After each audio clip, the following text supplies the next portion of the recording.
स्वागत है आप सभी का आपके अपने परिवार कादरी स्टडी पॉइंट पर। मैं वारिस अली कादरी एक बार फिर से आप सभी के सामने हाजिर हुए बहुत ही शानदार क्लास लेकर के। पॉलिटी हम पढ़ रहे थे। पॉलिटी का भाग हम यानी कि चैप्टर 2 शुरू किया था। एक भाग पढ़ चुके हैं। भाग 2 में आर्टिकल 5 से 11 तक हम पढ़ चुके हैं। किस आर्टिकल में क्या है, अगर आपने नहीं देखी क्लास तो पिछली क्लास देख लें, क्योंकि ये क्लास आपको तभी समझ में आएगी जब आप पिछली क्लास देख लें। आज हम बात करेंगे नागरिकता प्राप्त करने की विधियों पर कि नागरिकता कितने प्रकार से प्राप्त की जा सकती है। भारत की नागरिकता क्या क्या विधि है, क्या क्या तरीके हैं, उस पर बात करेंगे। ठीक है, तो चलिए आगे बढ़ते हैं। देखिए, नागरिकता अधिनियम 1955, ये नागरिकता अधिनियम 1955 में आया था।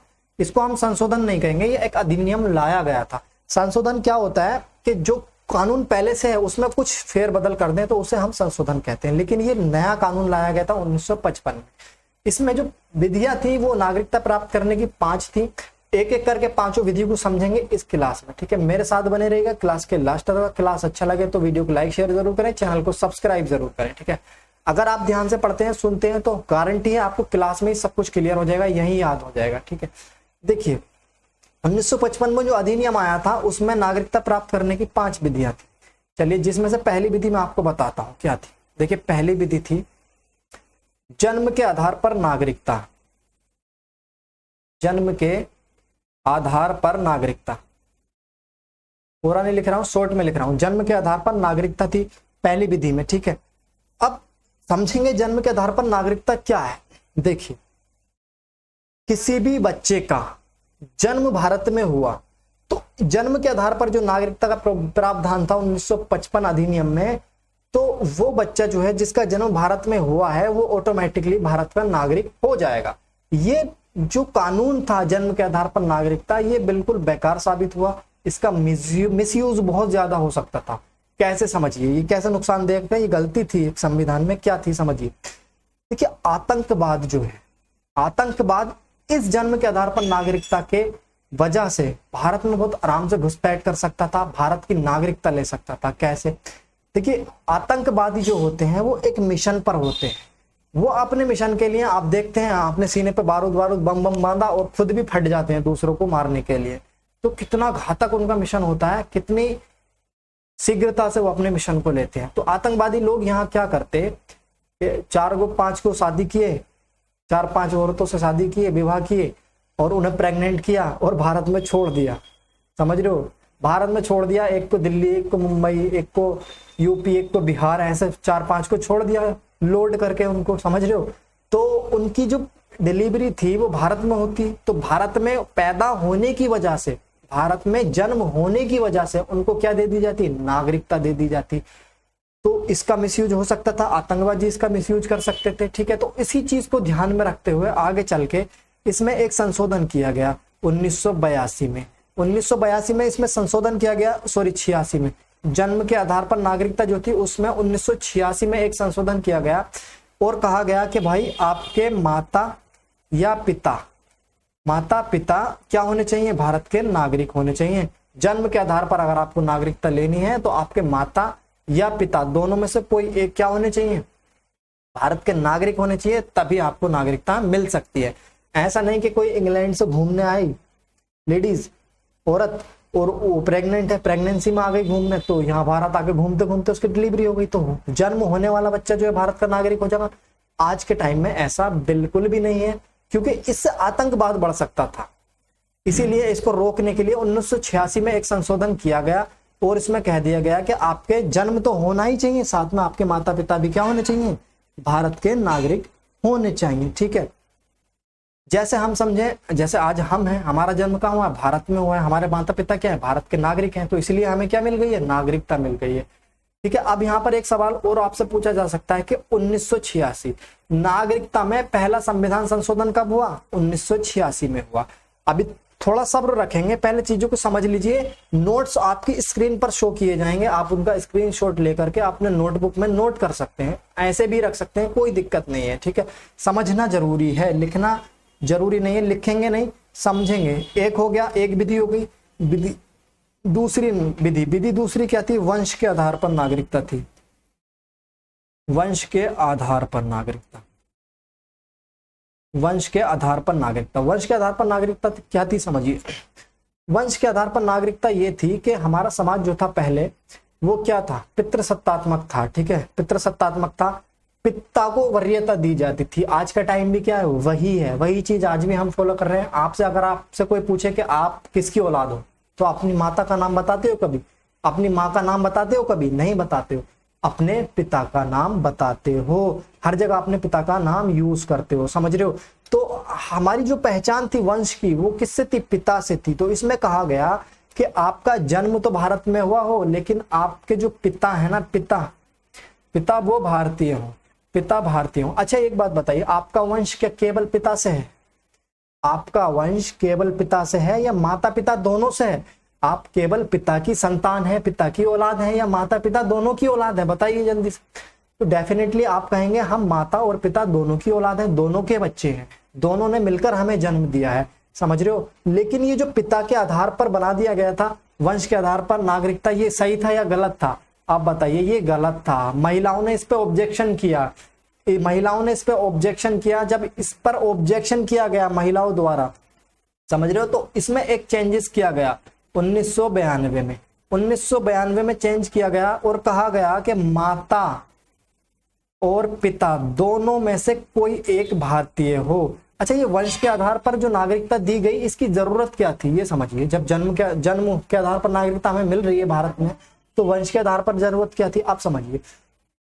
देखिए, जैसे जन्म के आधार पर हमने नागरिकता में समझा कि कोई विदेश से आकर यहाँ महिला अगर डिलीवरी करती है तो उसे यहाँ की नागरिकता दी जाएगी, अगर वो भारतीय है तब। बाद में चेंज किया गया।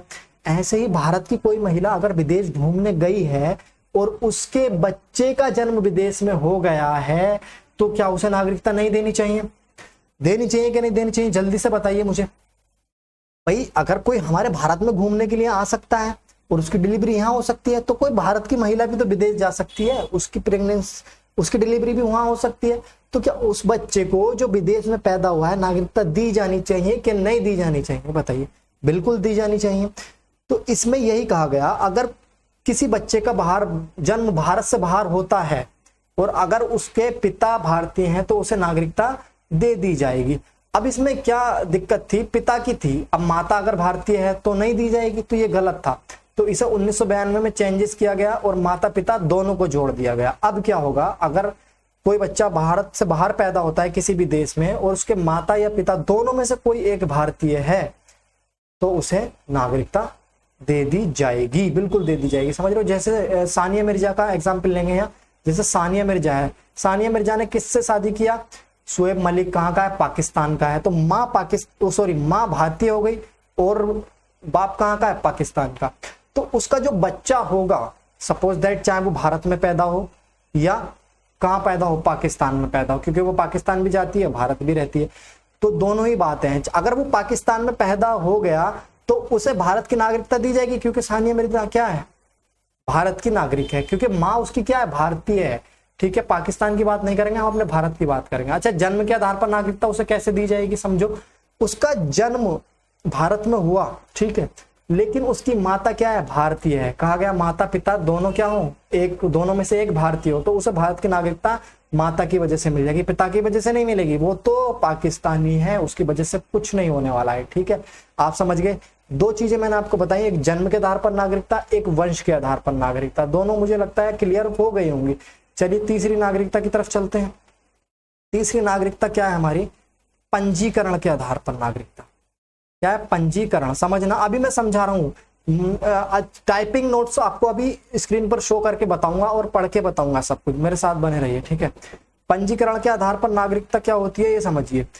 पंजीकरण क्या है? देखिए, पंजीकरण में कहा गया आपको भारत की कोई एक भाषा आनी चाहिए, भारतीय कोई एक भाषा आनी चाहिए, साथ ही आप अगर 7 साल अगर भारत में रहे हैं लगातार, तो आपको भारत की नागरिकता दे दी जाएगी। आप समझना, यहाँ इसको क्लियर करेंगे कैसे है पंजीकरण। देखिए, आप समझ रहे होंगे कि बस हमें भाषा आ गई और हमने 7 साल भारत में रह लिया तो हमें नागरिकता मिल जाएगी। ऐसा बिल्कुल भी नहीं है। आप भाषा सीखिए भारत की, 7 साल लगातार भारत में रहिए, तब जाके आप अपना पंजीकरण करेंगे, रजिस्ट्रेशन करेंगे। वो रजिस्ट्रेशन आप कहाँ करेंगे? गृह मंत्रालय। अब गृह मंत्रालय उस पर विचार करेगा आपको नागरिकता दी जाए या ना दी जाए। क्यों?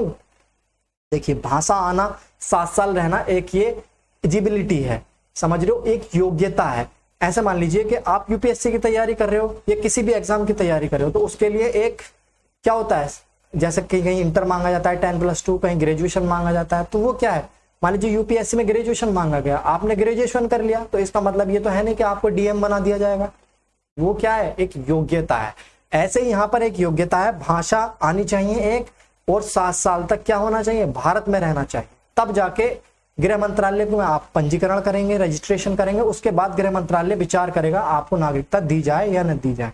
एक बात समझिए, अगर भाषा आ गई और 7 साल रह ली और ऐसे ही नागरिकता मिल जाती, तो इसका कितना बड़ा मिसयूज हो सकता था, आतंकवाद कितना ज्यादा घुसपैठ कर सकता था, आतंकवाद कितना ज्यादा सक्रिय हो सकता था भारत में, ये समझिए। देखिए एक भाषा आना किसी भी देश की कोई बड़ी बात नहीं, और पड़ोसी देश पाकिस्तान है जहां आतंकवादी पलते हैं, फूलते हैं, फलते हैं, उन्हें हमारी भाषा ऑलरेडी आती है, हिंदी उर्दू सब आती है। जो हम बोलते हैं 60% हम क्या बोलते हैं, 60-70% उर्दू बोलते हैं अपनी भाषाओं में, उन्हें भी आती है ये सब, तो भाषा तो उन्हें ऑलरेडी आती है। और 7 साल किसी आतंकवादी को किसी और देश में रहना कौन सी बड़ी बात है, कोई बड़ी बात नहीं है। वो लोग यहाँ पर आके 7 साल रहते हैं, भाषा उन्हें ऑलरेडी आती है और अपना काम यहाँ कर देते हैं, समझ रहे हो, कहीं भी घुस जाते, नागरिकता मिल गई तो स्वतंत्र है, छुट्टा सांड हो जाते वो लोग, यहाँ भारत में आके कुछ भी कर सकते हैं भारत में। तो यहाँ पर गृह मंत्रालय विचार करेगा, ऐसा नहीं है कि आपको सीधा सीधा नागरिकता दे देगा, ठीक है। तीसरे नंबर की नागरिकता थी हमारी पंजीकरण के आधार पर, समझ में आ गई होगी। चलिए चौथी नागरिकता देखते हैं। चौथी जो नागरिकता हमारी है देशीकरण के आधार पर, कैसी है, देशीकरण। देशीकरण से नागरिकता कैसे मिलती है ये समझेंगे। देखिए देशीकरण में क्या है, देशीकरण में कहा गया कि आपको भारत की एक भाषा आनी चाहिए, प्लस आपको कोई कला आनी चाहिए, या फिर आपको विज्ञान के क्षेत्र में आप बहुत ज्यादा सक्रिय हो, निपुण हो, जैसे साइंटिस्ट लोग होते हैं ना विज्ञान के क्षेत्र में, आप एक मतलब बहुत ज्यादा नॉलेज रखने वाले हो, जैसे साइंटिस्ट होते हैं। तो इसके अलावा आप 10 साल भारत में रहें, तब आपको क्या दी जाएगी, भारत की नागरिकता दी जाएगी, समझ रहे हो। तो देखिए अब यहां समझेंगे। देखिए भाषा आपको आती है, ठीक है, कला आपको आती है, कला में क्या आता है, जैसे डांसिंग है, सिंगिंग है, वगैरह वगैरह, और भी बहुत सारी कला है। जो प्लेयर्स होते हैं वो क्या होती है, सब एक कला ही होती है।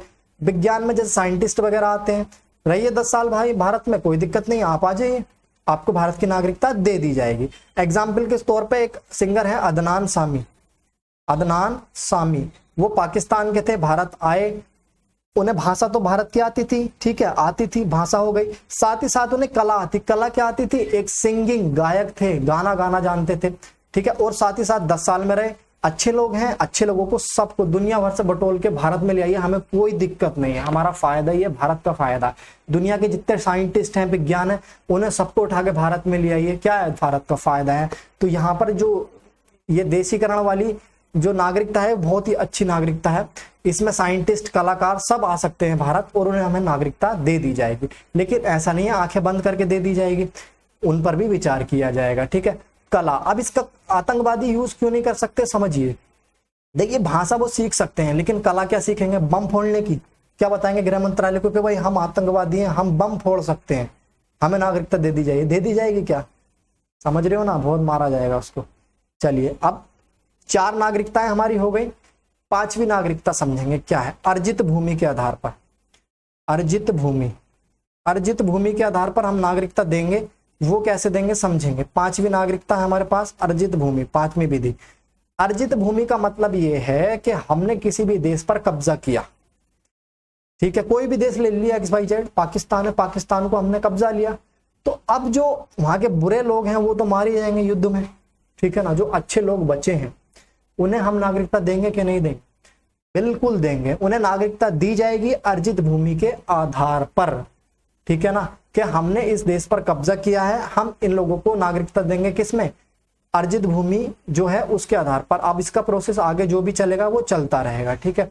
तो अर्जित भूमि के आधार पर किसे नागरिकता मिली आप बता सकते हैं, सिक्किम को। सिक्किम को पहली क्लास में बताया था, सिक्किम को भारत में मिलाया गया था, समझ रहे हो। सिक्किम को अर्जित भूमि के आधार पर, वहां के जो लोग थे उन्हें अर्जित भूमि के आधार पर नागरिकता दी गई है, क्लियर है। ये 5 विधियां थी, 5 विधियां मैंने आपके सामने एक्सप्लेन कर दी हैं, ठीक है। उम्मीद है आपको 5 की 5 क्लियर हो गई होंगी, ठीक है। अब देखिए मैं बताता हूं आपको कैसे, नोट्स आपको दिखा देता हूं। देखिए जन्म के आधार पर नागरिकता, इसमें जो है डेट का मिस्टेक है, इसमें डेट का मिस्टेक है, 1992 नहीं था, कितना था बताओ? अभी मैंने आपको बताया है 1992 नहीं था, 1986 था, 1986, ठीक है। जन्म के आधार पर नागरिकता, देखिए भारत में जन्म लेने वाले सभी बच्चों को नागरिकता दी जाएगी, ये क्या था? गलत था। इसमें बाद में संशोधन किया गया 1986 में, है ना, जो पहला नागरिकता संशोधन था। जो मैंने आपको बताया समझाया वही नोट्स हैं सब, आप इसको याद रखेंगे, ठीक है। स्क्रीनशॉट लेते रहेंगे जो मैं बता रहा हूँ, पूरी डिस्प्ले शो होने के बाद लेंगे। देखिए वंश के आधार पर नागरिकता 1992, विदेश में जन्म लेने वाले बच्चों को भी नागरिकता दी जाएगी जो विदेश में जन्म ले रहे हैं, यदि उनके माता या पिता दोनों में से कोई एक भारतीय नागरिक हो।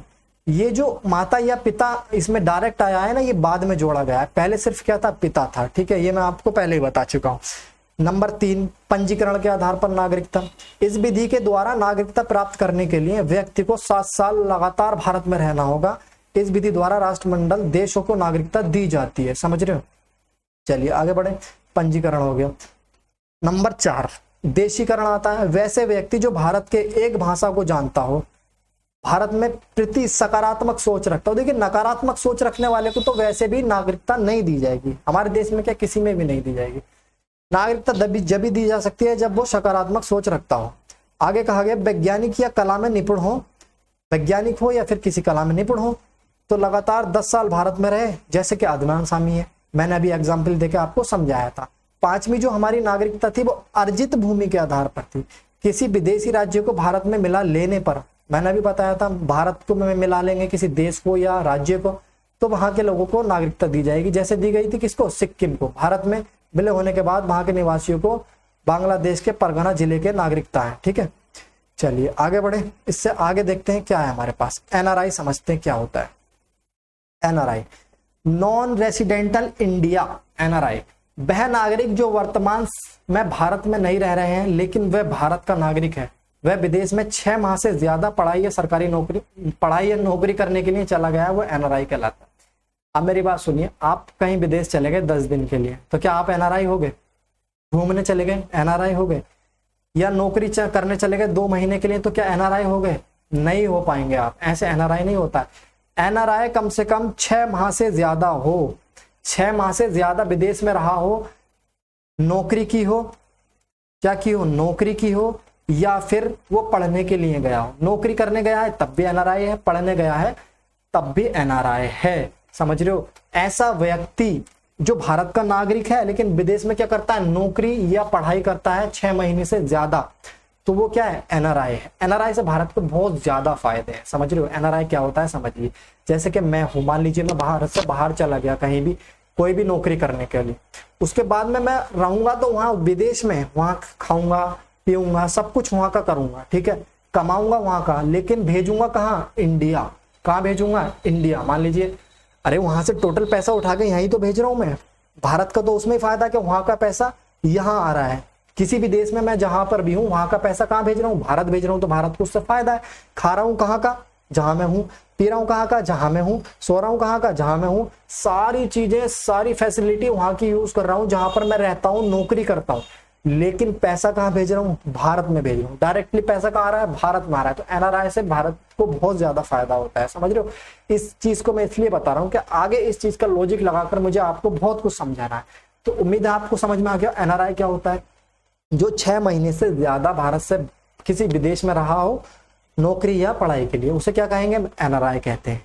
क्या कहते हैं? एनआरआई कहते हैं। अब यहाँ पर एक चीज और समझाने की कोशिश करता हूं मैं आपको, जो समझना जरूरी है, ठीक है।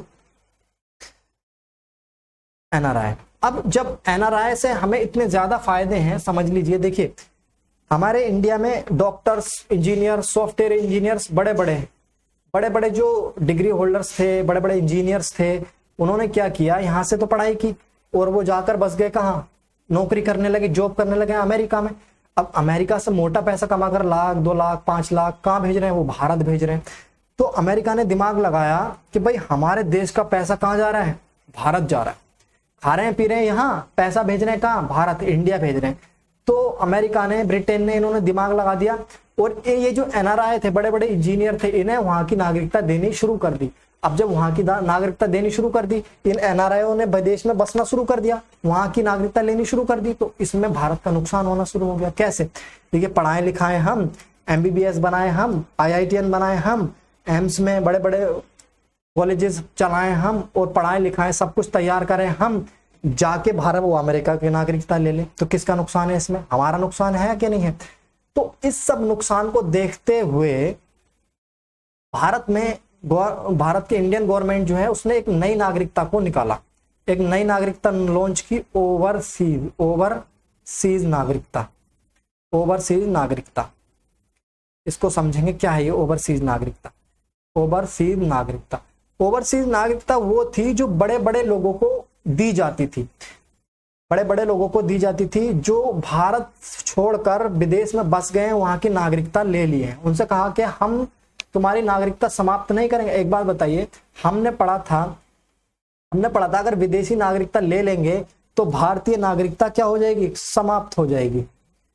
सही है। आर्टिकल 9 में हमने क्या पढ़ा था? अगर विदेशी नागरिकता ले ली तो भारतीय नागरिकता समाप्त हो जाएगी।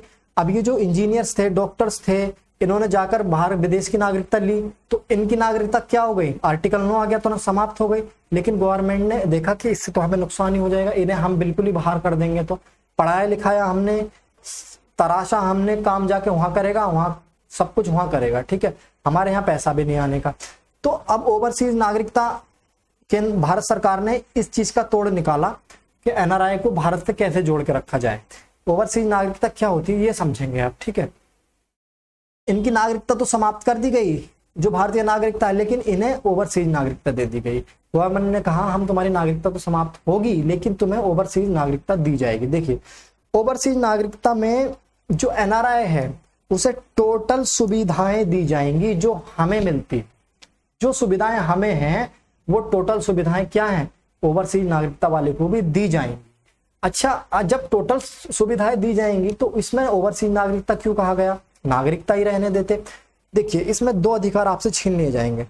ओवरसीज नागरिकता वाला यहाँ आकर इलेक्शन नहीं लड़ सकता है, भारत में कोई भी इलेक्शन नहीं लड़ सकता है ओवरसीज नागरिकता वाला।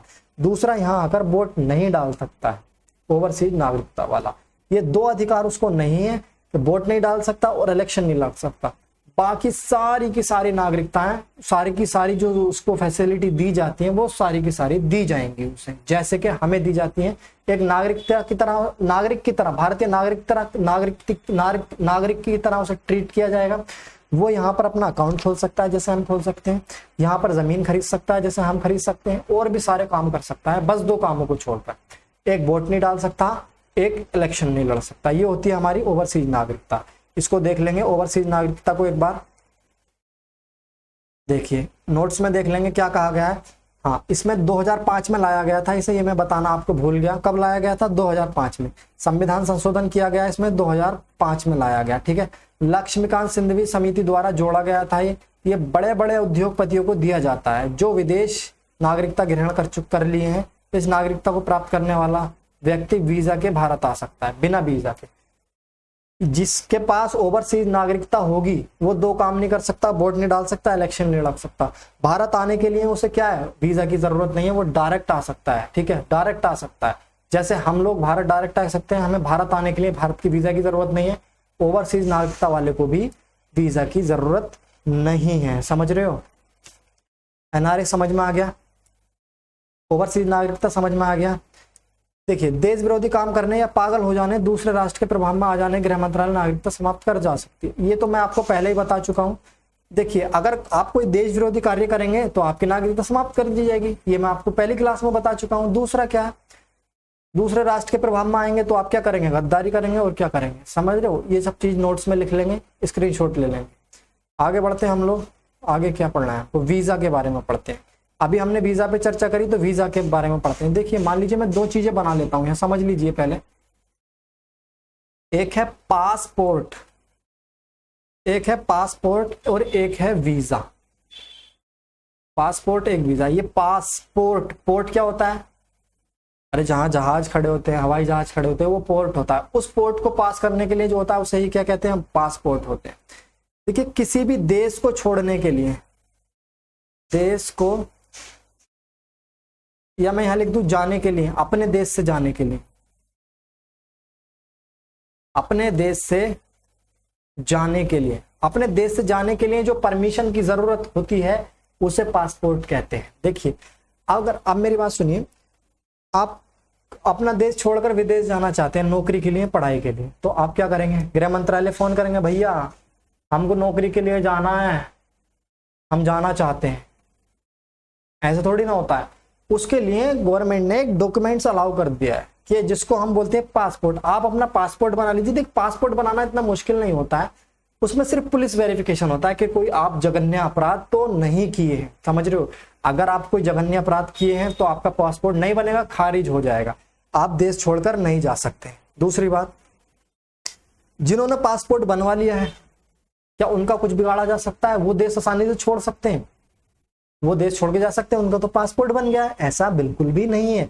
क्योंकि अगर आपने पासपोर्ट बनवा लिया है और आपने कोई देश विरोधी काम कर रहा है, कोई जघन्य अपराध कर दिया है, जिससे गवर्नमेंट जिससे और आप मतलब आपको बहुत बड़ा अपराध कर दिए हैं और भारत छोड़कर जाना चाहते हैं, तो पासपोर्ट ऑफिस में क्या होगा, 1 मिनट लगेगा, आपका क्या कर देगा, कैंसिल कर देगा, पासपोर्ट कैंसिल कर देगा।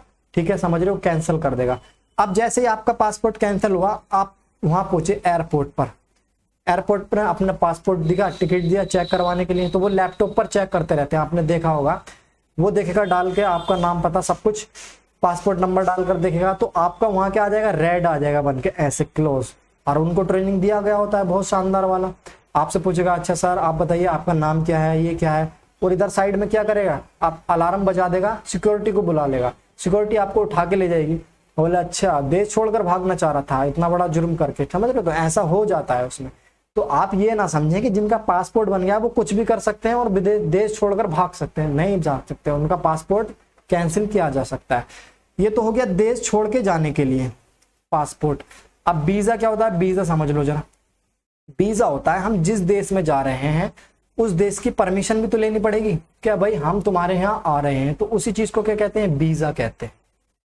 किसी देश में जाने के लिए परमिशन जो होती है, किसी देश में जाने की परमिशन, किसी देश में जाने की जो परमिशन है उसे वीजा कहते हैं, और अपने देश से जाने की जो परमिशन है उसे क्या कहते हैं, उसे पासपोर्ट कहते हैं। ठीक है, अब वीजा क्या होता है, वीजा को समझेंगे। एक परमिशन होती है, अगर हमें मान लीजिए अमेरिका जाना है तो अमेरिका से वीजा लेना पड़ेगा। हम उनको बताएंगे भाई हम अमेरिका आ रहे हैं और हम घूमने के लिए आ रहे हैं, और हम घूमने के लिए 3 मंथ के लिए आ रहे हैं, तो वो हमें 3 मंथ का वीजा बना के देंगे, तो हम वहाँ 3 मंथ रह सकते हैं। अगर हम अमेरिका मान लीजिए जा रहे हैं पढ़ने के लिए, तो हम कहेंगे कि हम पढ़ने आ रहे हैं और हमें वहाँ पढ़ाई में 12 मंथ लगेंगे, तो वो हमें 12 मंथ का वीजा दे देंगे, स्टडी वीजा, पढ़ने के लिए वीजा।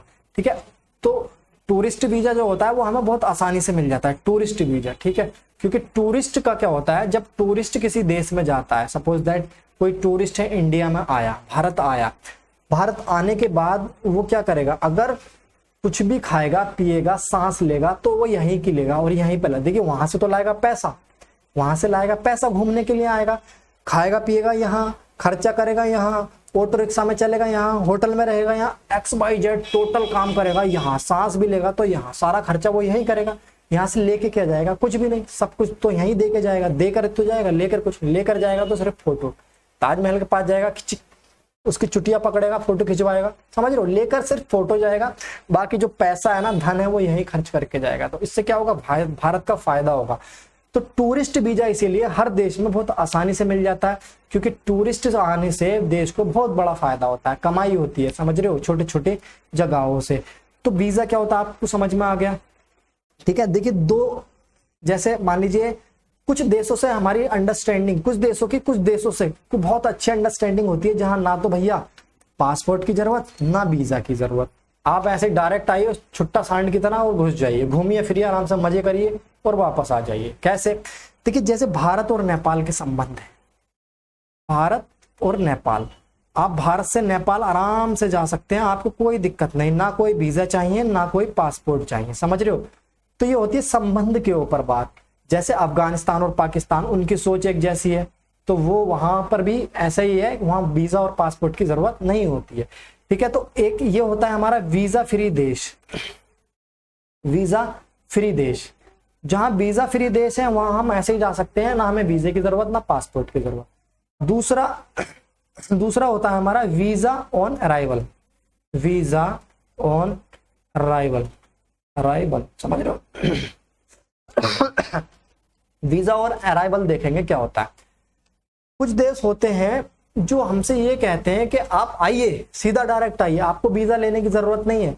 और वो क्या करेंगे, एयरपोर्ट पे ही एक वीजा ऑफिस बना देते हैं कि आप यहाँ ऑफिस में आइए, अपना फॉर्म भरिए, अपनी डिटेल दीजिए और यहाँ बता दीजिए आप एयरपोर्ट पर आकर के आप इस काम के लिए आए। मान लीजिए आप घूमने के लिए आए 6 मंथ के लिए, तो हाथों हाथ आपको वहाँ वीजा दे दिया जाता है। जो भी आपसे शुल्क लिया जाएगा अपने देश में एंटर करने का, वो वहीं पर ले लेंगे। वीजा ऑन अराइवल, समझ रहे हो, वहां पर एयरपोर्ट पे उतरने के बाद आपको वीजा दे दिया जाता है।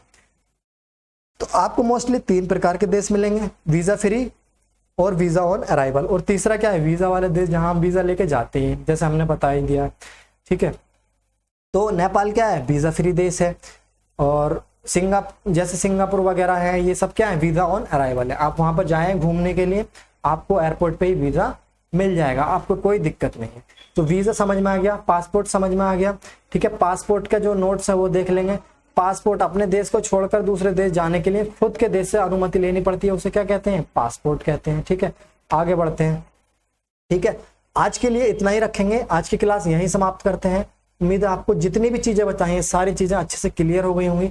एक बार देखिए, जो मैंने समझाया वो तो समझा ही दिया है, लेकिन आप इस नोट्स का स्क्रीनशॉट ले लेंगे, ठीक है। चलिए मिलते हैं अगली क्लास में, तब तक के लिए जय हिंद।